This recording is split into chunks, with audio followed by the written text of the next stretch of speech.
Cześć! W dzisiejszym odcinku pokażę Wam, jak na telefonie Xiaomi 14 zmienić tapetę, także zapraszam do oglądania.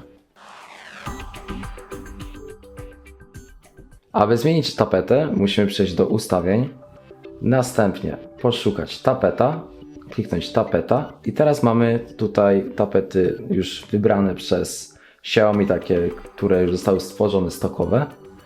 Aby na przykład zmienić na naszą, jaką chcemy, po prostu dajemy ekran blokady, dajemy dostosuj, wchodzimy w tapeta, dajemy zdjęcia lokalne i wybieramy sobie nasze zdjęcie, które chcemy ustawić do tapety. Dajemy zastosuj, dajemy włącz, wychodzimy i sprawdzimy, czy tapeta nam się zmieniła.